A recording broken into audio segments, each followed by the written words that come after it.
Unresolved problem segment tonight. Police in Spokane, Washington have arrested two 16-year-old African-American teenagers for killing an 88-year-old World War II vet. That man, Delbert Belton, was apparently the target of a robbery by the boys and was allegedly beaten to death by them. One of the boys, Demetrius Glenn, has been charged with first-degree murder. The other, Keenan Adams Kennard, awaiting charges. They will be tried as adults. Let's now analyze what's happening here and in the Oklahoma situation. Alan Colmes, Monica Crowley is off this evening. So, I mean, obviously, we all deplore this, but I believe there's been a subculture created in this country. It's intact now, of barbaric behavior by unsupervised children, and this is what all of this is. I think that's true, but I don't know if that's all of it is. You've made some very good points in your talking points. Certainly, unsupervised kids. We did some background. In fact, your staff did some background work and found out that some of these kids didn't have good parental supervision. All of them. It's also generational. Poverty is generational. Lack of certain morals and manners is generational, and it happens generation after generation after generation. Education has to be, and I thought you and Juan addressed that, but you need to put more money. I believe we need more money into public education as well. No more money. We have the highest per capita student funding in the world now. Pay teachers more. It's about the parents and condemning parents who are derelict, and we don't do that in this country. Now, this kid, Demetrius Glenn, for example, right. Throw him up there. This kid, 16 years old, drops out of high school last February, has a rap sheet, a violent rap sheet, okay, running wild in the community, and then he's taken in, and his father is yelling about, well, he's not a bad kid. Well, what's the matter with you, pal? How could you let your kid drop out of high school at 16 years old when he's got a long rap sheet? What's the matter with you?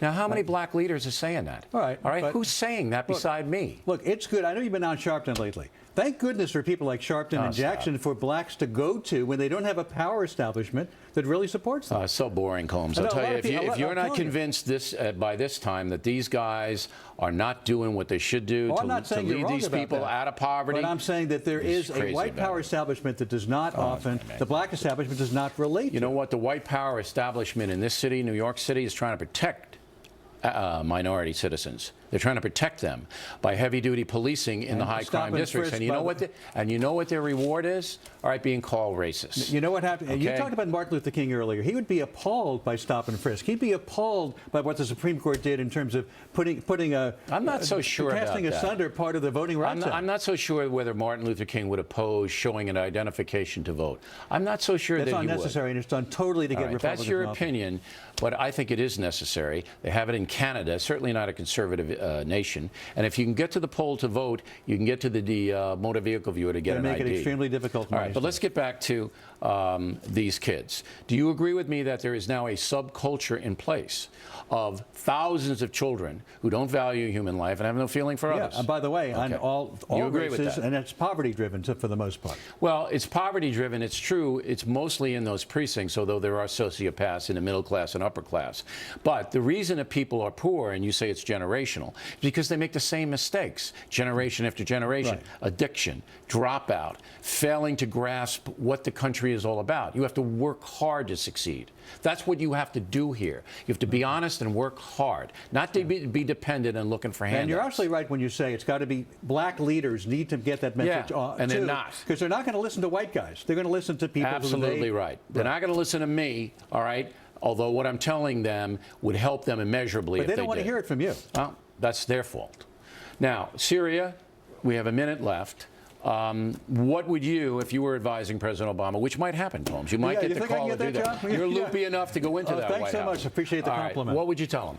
You know, I'm against this foreign involvement. It never works out. So you're going to let them gas the kids? We remove Assad, and we're responsible for that. And what do we put in its place? Look what happened in Libya. Okay, but are you going to let them gas the kids? You don't want them to gas the kids. But the problem is, are you, Alan Colmes, going to let them gas? No, I'm not going to let them gas the kids. So you're going to take some action against them. You have to get an international coalition. All right, do it with the UN. Right. You can't just do it by yourself. Okay, so you're not going to get Russia and Iran. You know that, No, right? you know that. But you've got to be able to get the others, you can't and then you go in and bomb the hell out of them? And then you've got to have a plan in place, though. What do you do if Assad is gone? Say let they have a plan in place. They can't dictate what happens after Assad. No. You got to punish the gassers. You got to punish them. Of course you do. All right. However, So so often we go in and don't have an after. All We don't have a plan well, after. We'll put you in charge of the after plan. I Okay, so appreciate that. I want Thank everybody to know that Colmes is now warmongering. He wants to punish Yeah, the Syrians I'm for warmongering, this. right. Alan Colmes, everybody.